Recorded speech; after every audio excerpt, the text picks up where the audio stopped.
Before we get into the story, comment below where in the world you're watching from today. I'd love to know. And if you enjoy these kinds of stories, don't forget to like and subscribe. Alright, let's jump in. The sky above Serix 5 shimmered with the pale glow of morning light. But something wasn't right. On the edge of Imperial Fleet Command, in the heart of the Ascendancy's most guarded star system, a single alert began to pulse. Red. Silent, unblinking. Admiral Kareth stood still in the command chamber, staring at the central feed. One dot, moving too fast to be natural, too direct to be harmless. Unknown contact, the sensor tech whispered, ears folded back in fear. No ID, no entry logs, no approach signal. It just showed up. Kareth narrowed his eyes. Trajectory? Straight for Aurelian Prime, and it's not slowing down.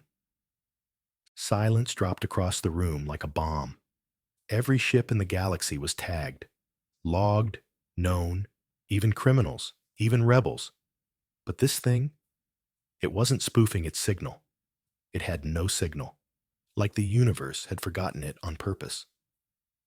Visual, Kareth ordered, voice cracking slightly.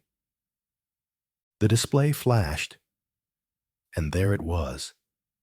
A ship, matte black, no lights, no markings, moving like space itself bent around it, not like it was flying, like it was sliding through reality. It didn't pulse with energy. It didn't roar with engines. It whispered. It warned. Then someone said it. Just one word, soft like a ghost. Human. The room went cold. Humans had been wiped out decades ago. The treaty had been signed. The war was over. Their planet burned. Their cities turned to glass. The Empire had erased them, signed the papers, and buried the guilt. But now, something impossible floated outside their gates, and it was very much alive. Admiral Kareth felt it deep in his bones. Not fear, not yet, but a shift, a truth unraveling.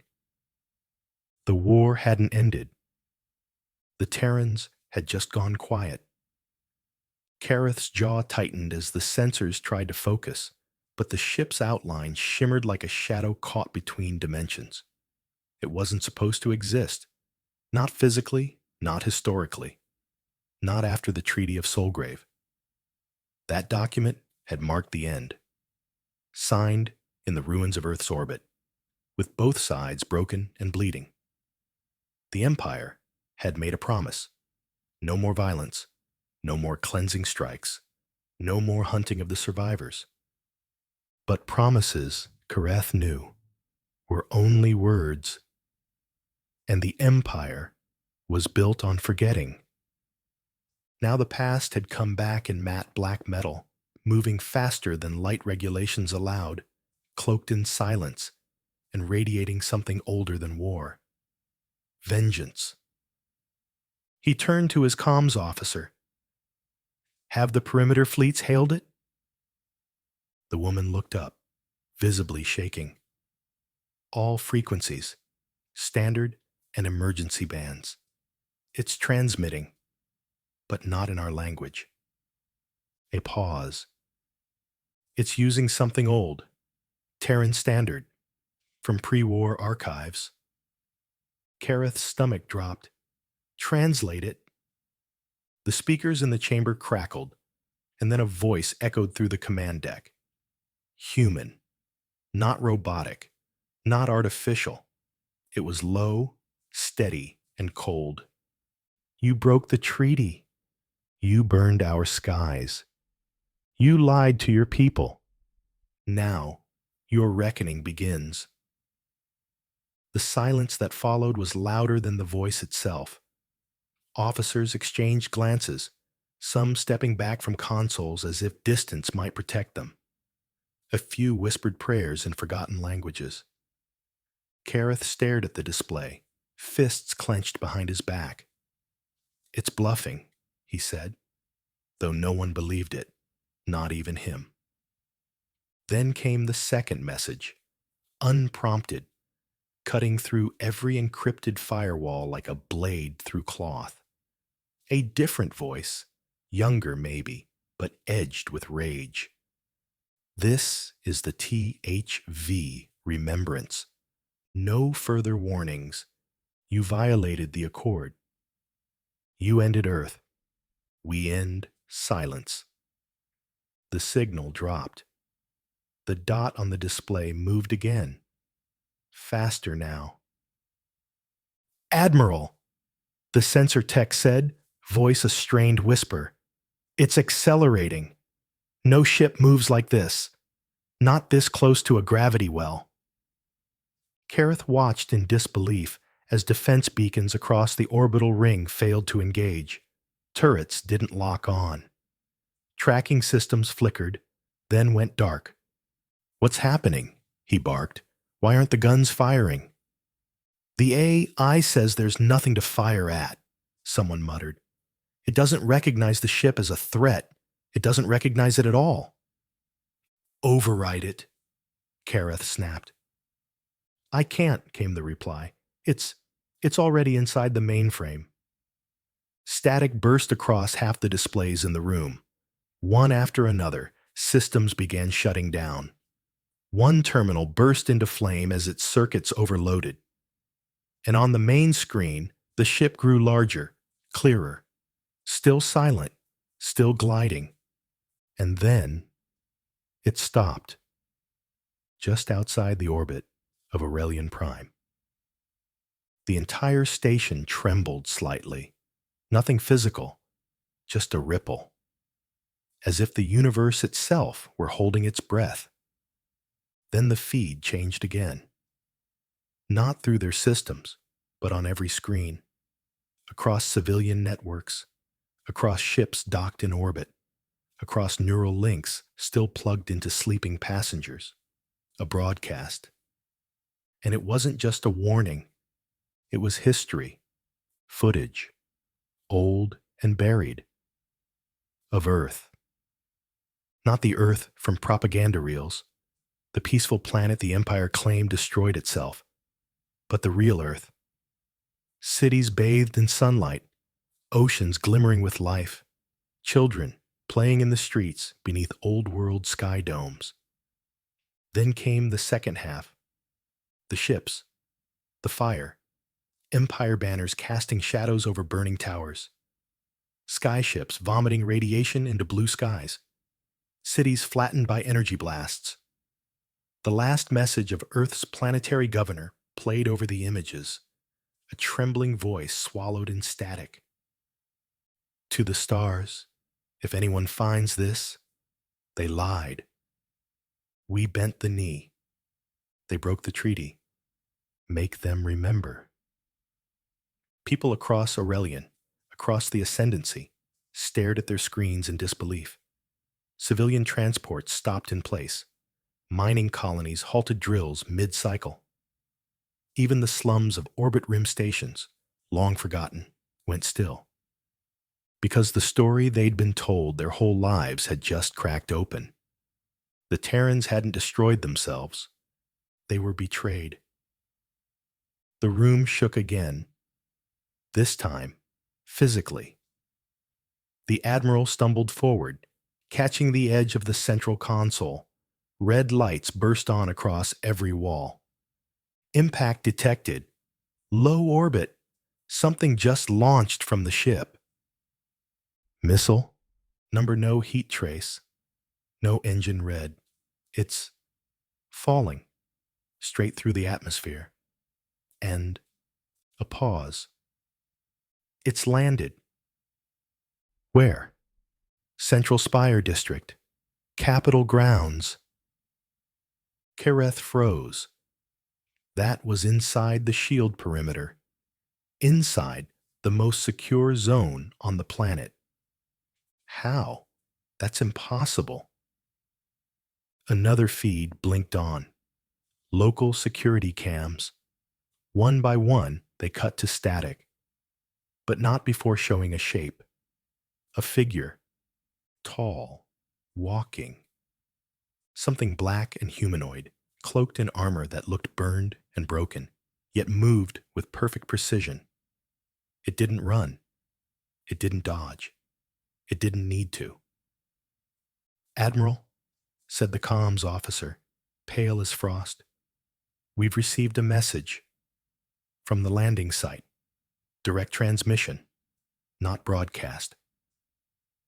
Kareth nodded, the breath stuck in his throat. "Play it."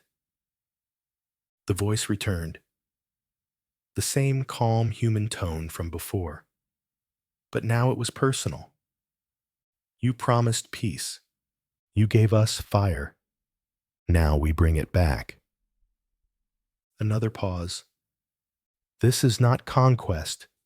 This is remembrance." And then, without warning, the feed shifted again, this time to live footage from the Capitol. Explosions bloomed like blood. Defense squads scrambled, but never returned fire. Blasters jammed. Force fields sputtered out. Automated drones hovered, unresponsive. And the figure walked through it all, untouched. From his perch aboard the fleet command station, Kareth felt it.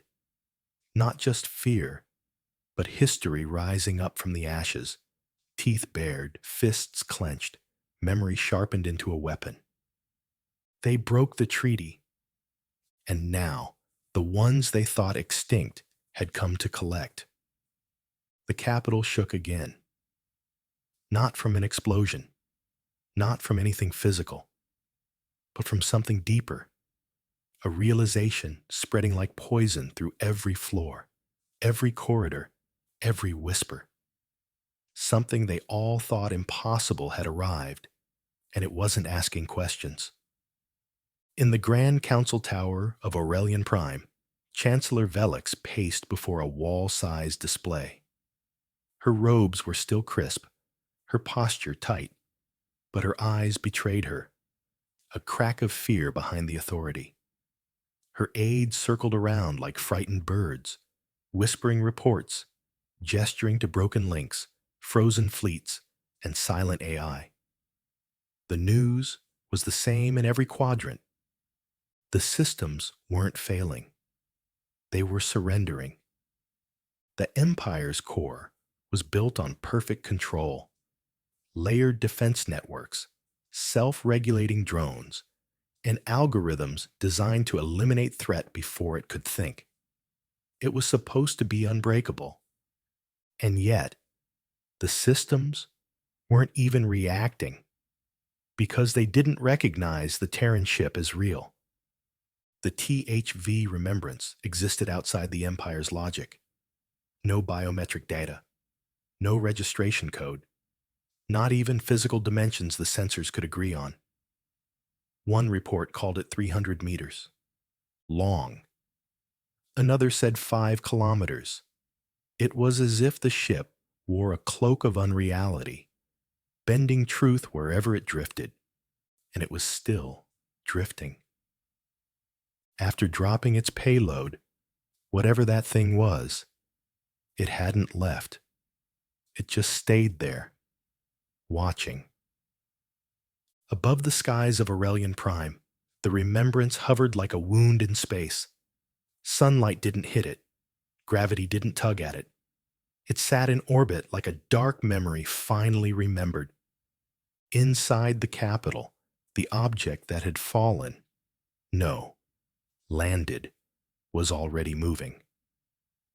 Military footage, shaky and glitching, showed a black armored figure walking through the marble gardens of the central plaza. Statues of past emperors stood in silent witness as the figure passed. Guards had opened fire. Nothing hit. Some shots disappeared mid-air, like the laws of physics themselves refused to cooperate. And when the figure responded, it didn't shout. It didn't rage. It simply raised a weapon. Old, brutal, mechanical. Not plasma, not smart. It looked ancient, something from the Terran past, powered by combustion and fury. One shot, one guard down, then another, then silence. People watching the feeds, commanders, governors, civilians, started to understand. This wasn't a rebellion. It wasn't an invasion. It was something worse, a reckoning. Chancellor Velex turned sharply toward her communications officer. Is it broadcasting again? The young woman nodded. Only one line, same message, on a loop. Play it.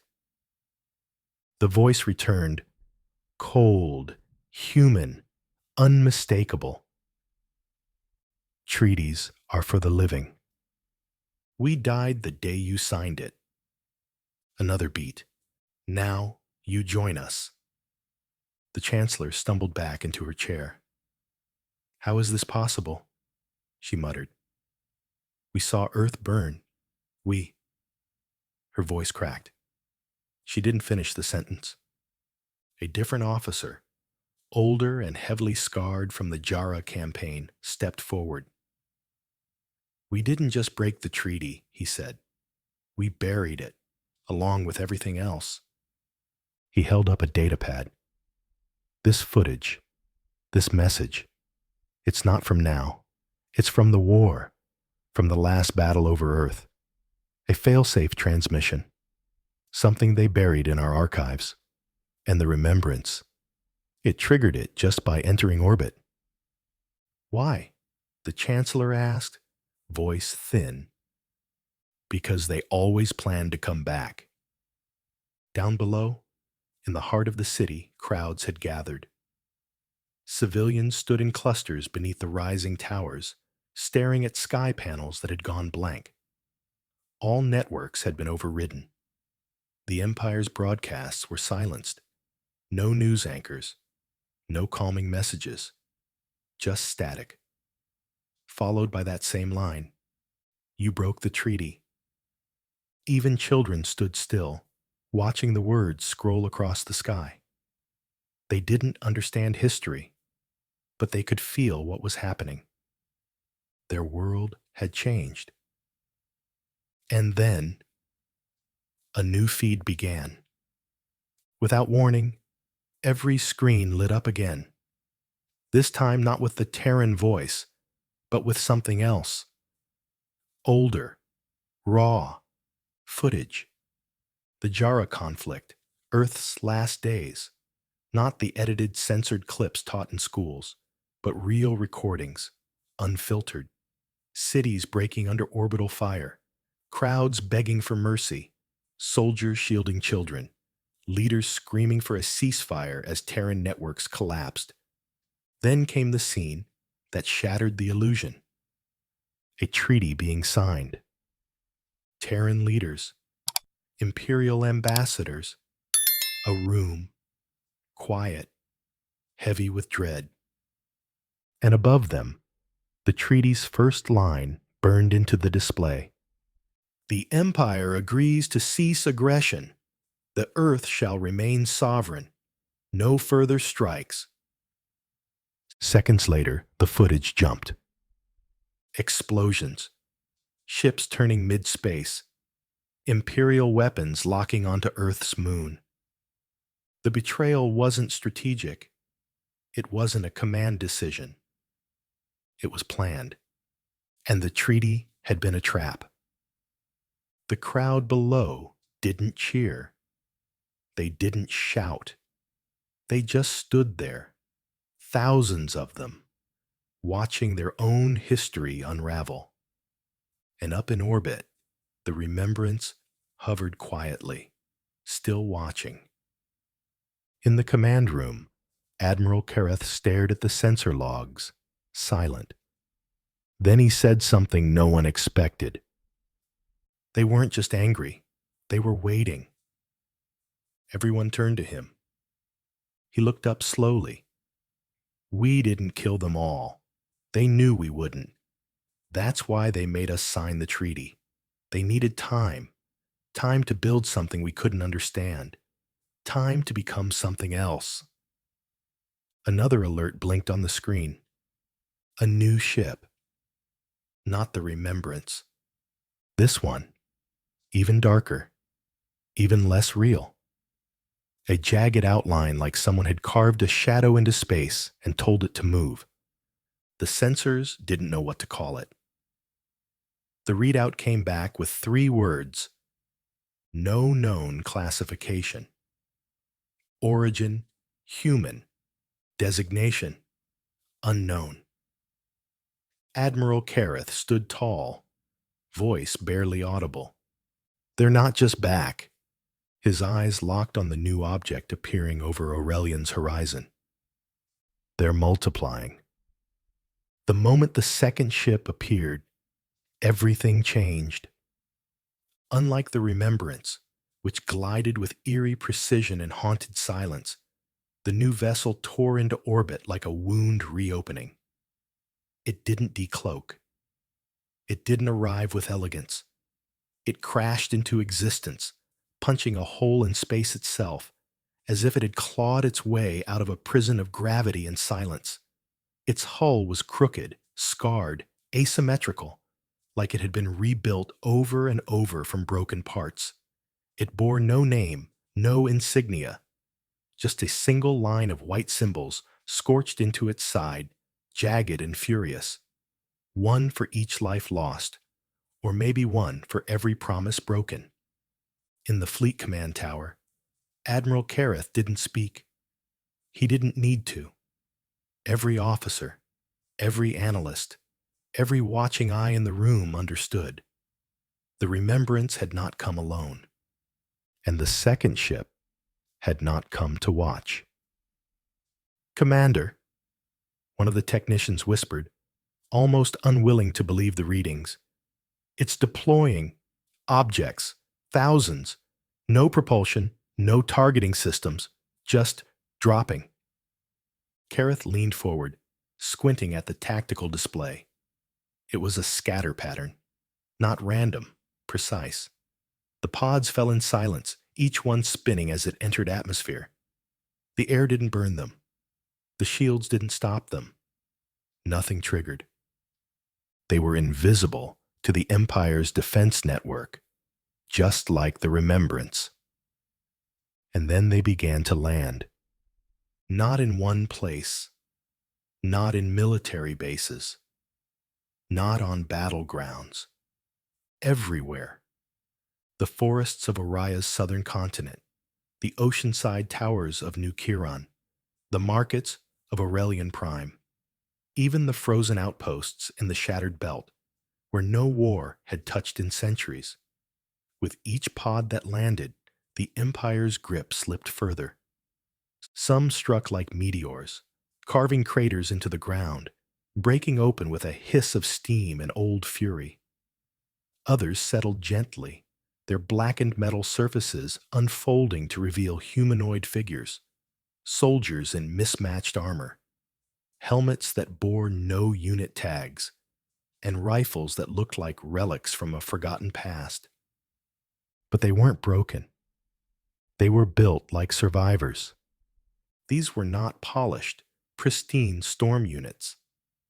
These were humans who had spent a century preparing for a war they never forgot. Each Terran soldier moved with a purpose that didn't belong to protocol or orders. It came from memory, from loss, from the kind of hurt that reshaped a species. The capital's perimeter alarms began to scream again, not for incoming craft, for ground incursion. But before anyone could respond, the alerts went dark, cut off. Like someone had reached through the wires and torn out the voice of the system. Inside Aurelian Prime, the first Terran squads breached the outer edge of the defense zone. Empire troops scrambled to respond. Tactical units were deployed, patrol mechs activated, firewalls came online, briefly, and then they all failed. Not by brute force, but by something more terrifying. They were ignored. The Terran weapons didn't engage in long firefights. They didn't go for showy explosions or overwhelming numbers. They knew exactly where to hit. Power relays, comms junctions, drone uplinks. The Terrans didn't aim at soldiers. They cut out the eyes and ears of the Empire. In one sector, a Terran strike team stormed a broadcast tower.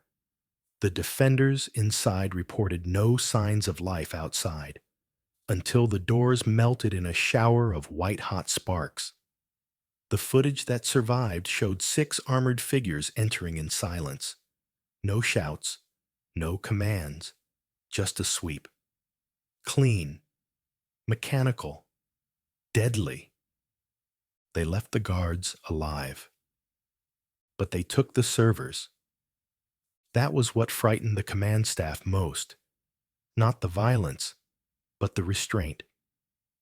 The Terrans weren't here to destroy blindly. They had objectives. At the refugee quarter along the river bend, a pod had crashed into an empty plaza. Panicked citizens fled, but no weapons were fired. The Terran soldier who emerged, helmet cracked, chest plate scorched, walked slowly, scanning for Imperial markings. Then he stopped. Rubble shifted nearby. A small child crawled out, bleeding and dazed. The soldier knelt. He offered water, a blanket. He radioed something, words no one on Imperial frequencies could translate. But the child wasn't harmed. He was protected. When that footage leaked, recorded by a civilian drone hiding under a balcony, everything changed. It spread like fire through the lower districts, through workers, through miners, through exhausted families who had been told their enemies were monsters. But the monster had stopped, helped, cared. And that was more dangerous than any bomb. Back in the throne chamber, Chancellor Velix screamed at her advisors. Why are the defense lines falling? We had orbital suppression, AI targeting, deep watch interceptors. Her defense minister looked hollow. They're using something old. Not code. We think it's human muscle. Manual hacking. Physical bypass. They're cutting through systems with tech we don't understand. It's not elegant. It's feral. Another report came through. This one from the planetary vault grid. Emergency power had been rerouted, not by her command. The Terrans were inside the system, literally. One operative had reportedly been seen walking out of a fire suppression shaft in a government bunker 6 levels underground. She hadn't even known those shafts existed. The Empire's tech was too advanced, too smooth, too dependent on order. And now, the Terrans were treating that order like scaffolding they could pull apart with bare hands. The Remembrance had come to watch.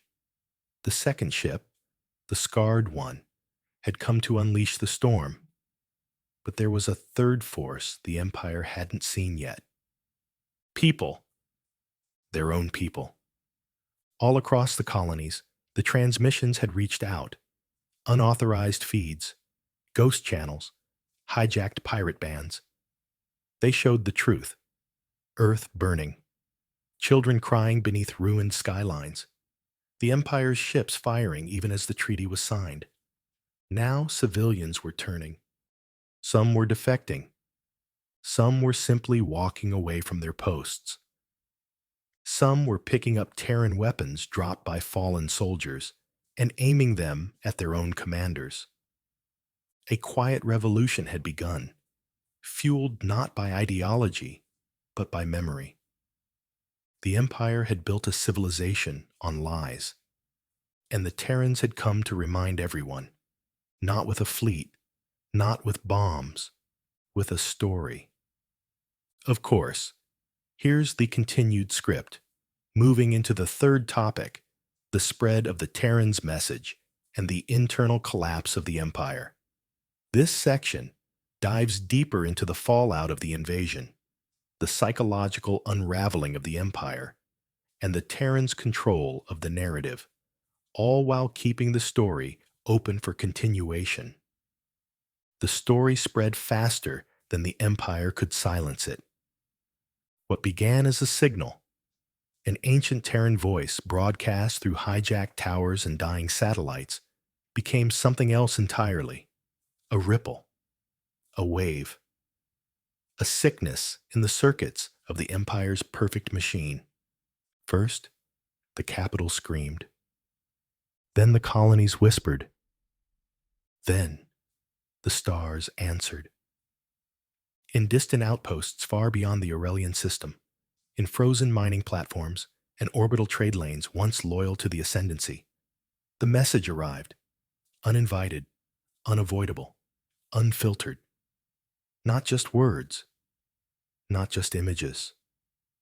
Truth. Real footage. Voices from Earth's final days. The sound of orbital bombardment flattening cities. Families buried beneath collapsed sky bridges. Terran leaders crying out for aid over broken comm lines. And finally, the moment that had been erased from the archives. The signing of the treaty. The peace that had never been meant to last. The lie that came just before the burning. That was the moment that shattered the Empire's hold.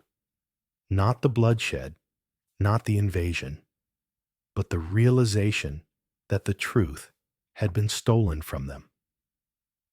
In a border world called Duraxis 9, an entire battalion laid down their weapons. No speeches, no surrender flags. They just stopped fighting because one of the Terran broadcasts showed the face of their own governor. Young, smug, signing off on the orbital strike against a civilian colony before the ink on the treaty was even dry. In the midworlds, a class of school children watched the footage on a cracked projector salvaged from a cargo shuttle. The teacher, a woman who'd spent 20 years praising the Empire's benevolent conquest, fell silent for an hour. Then she walked out of the room and never came back.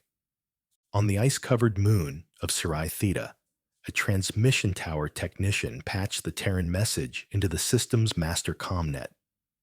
When his supervisor tried to stop him, he said only, "My family was from Earth. We were told they chose war, but they never had a choice."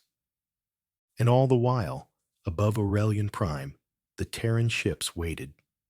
They didn't strike the remaining orbital defenses. They didn't follow standard military strategy. They hovered like omens. One sleek and silent, the other scarred and predatory, watching as the Empire's walls began to crumble from within. Inside the capital, Chancellor Velix had locked herself in the inner command vault. The throne room was gone, flattened by the second wave of drop pods. Entire wings of the palace were dark. Drones refused to engage. Firewalls flickered and died. Her personal AI, once her constant guide, now looped a single error. Cognitive command conflict. Memory stream corrupted. Origin authority compromised. She slapped the console, screamed, but it didn't help. The machine didn't recognize her anymore. Across the vault's display screens, footage continued to stream, not controlled by the Empire, but by the Terrans. They had taken over the visual infrastructure, billboards, implants, advertising channels, even art projectors. Everywhere you looked, you saw them, not warriors, survivors. And everywhere you listened, you heard the truth. We asked for peace. You answered with silence. You erased us and told the galaxy we erased ourselves. On one screen, a man was crying in the middle of a public square. On another, a former senator broadcast a desperate plea. "This isn't who we are. We didn't know." But the voice in reply was calm, cold, You didn't ask. In the outer levels of the city, soldiers deserted in droves. Some tried to blend into the crowds. Others removed their armor entirely, throwing it into fires lit from broken memorial statues. The Empire had spent a century building unity through control. Now that control was unraveling thread by thread. And the Terrans? They didn't need to fight. The galaxy was fighting for them. In the space beyond the galactic midline, a rebel faction, once thought extinct, activated long-dormant sleeper cells. Their message: the Terrans have returned, and they remember everything. Entire fleets blinked offline, not destroyed, gone dark, transponders off, comms silent. Officers no longer trusted the orders coming from Central Command. Many didn't know if the Chancellor was even still alive. Some suspected the Terrans had already taken her. The irony was cruel. The most powerful government in the galaxy was still standing, but no one believed it anymore. And then, the most terrifying signal of all. It came not from a broadcast tower, not from the Remembrance, not even from the scarred ship still silently drifting like a ghost above Aurelian's moon. It came from beneath the capital. Deep under the crust, hidden beneath centuries of stone, a vault door opened. An archive vault, untouched for nearly 100 years. Its activation was triggered not by Terran tech, but by presence. A biometric key hidden in Imperial DNA, set to react only when one of the original signers of the treaty came close again. Inside the vault was a recording, not video. Memory. A Terran captain, alive in the days before Earth burned, looked out through a flickering lens, blood on his face, fury in his voice. If you're hearing this, then the Empire lied. He looked into the camera. His eyes burned with something stronger than anger. They promised peace. They used that promise to find our last strongholds. They didn't just burn our cities. They sterilized our children. They poisoned our oceans. You think Earth is dead. It isn't. You made us monsters. And now you get to see them up close. The screen cut out. The room fell silent. Back in the skies above the city, the Remembrance began to move again. Slow. Graceful. Not to flee. Not to attack. To make room. The scarred ship shifted beside it. For the first time, its hull lit up. Not with weapons, but with symbols. Ancient Terran runes, updated, sharpened, turned into a language of fury and survival. From its side, new pods began to release. Smaller, smoother. Designed not for battle, but for landing. They spread in perfect formation toward other systems. The message was clear. This was only the beginning. They were not here to conquer a city. They were here to rewrite history, one system at a time, somewhere beyond the silence of the collapsing empire, behind sealed bunkers and broken networks. A man named Grand Strategos Amon Kale watched the footage from a darkened war chamber deep beneath the fortress world of Vicari's Prime. He did not flinch.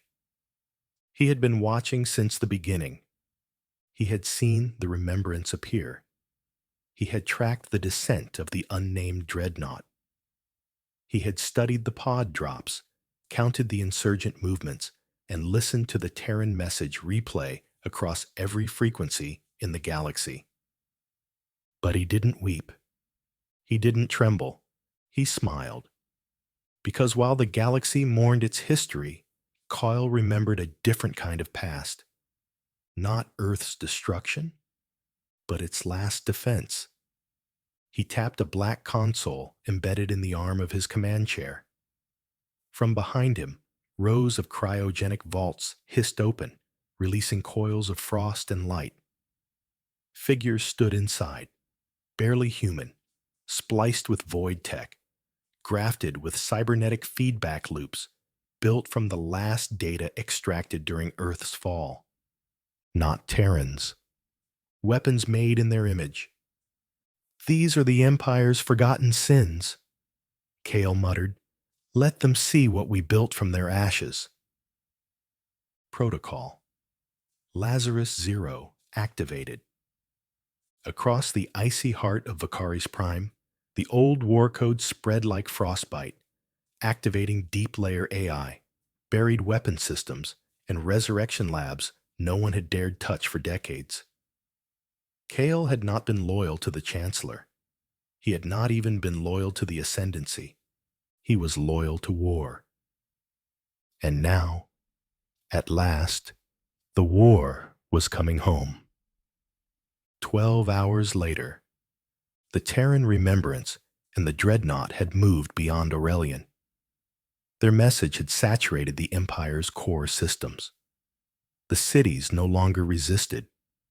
The soldiers no longer fought. But their orbit had shifted, positioned not above a city, but above a storm. Vakari's Prime.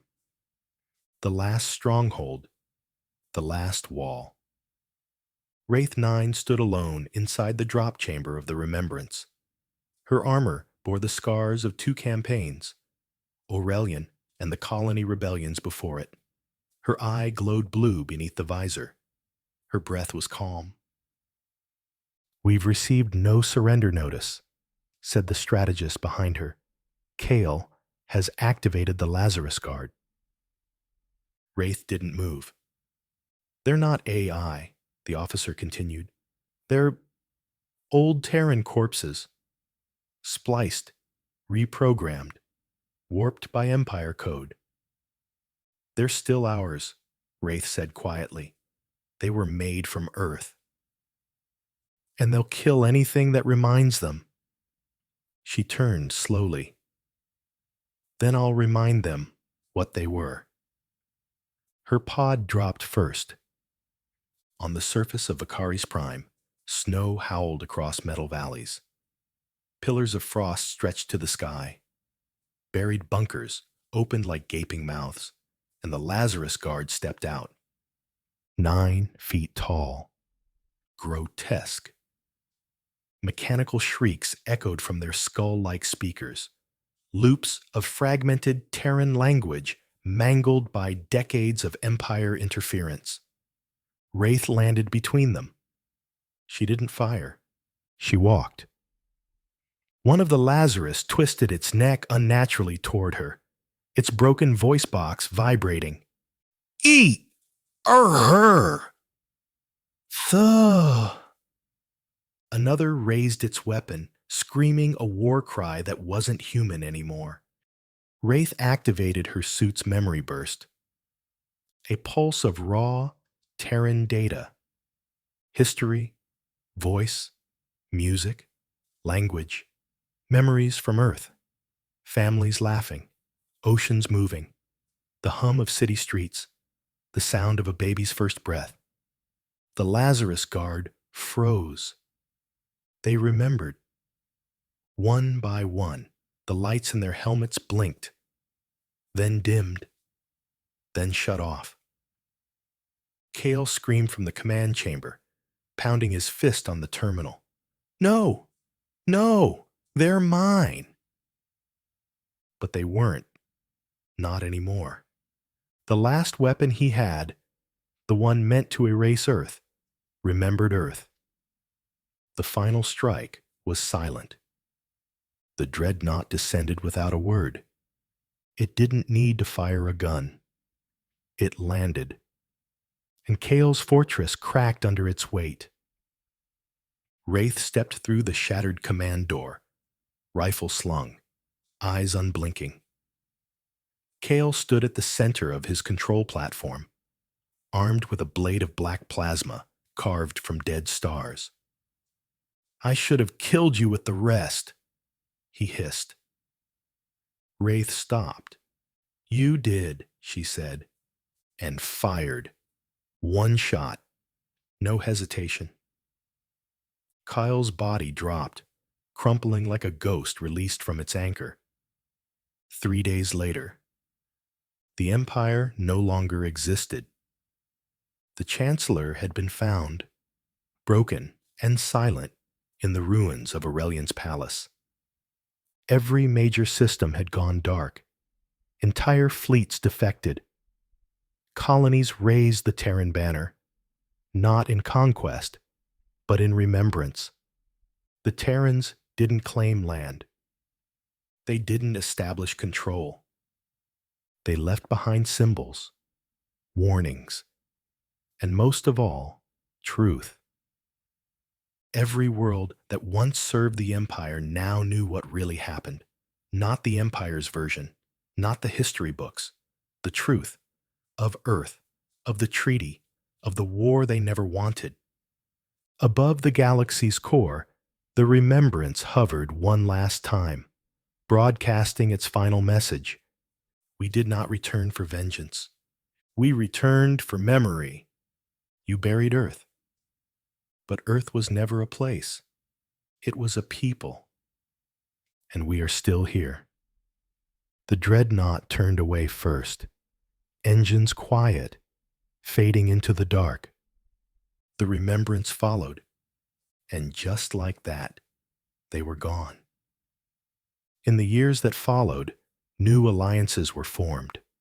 The old empire fractured into scattered governments. Some chose peace. Some plotted in silence, but none forgot. In classrooms, the children no longer studied the conquest of Earth. They studied its survival.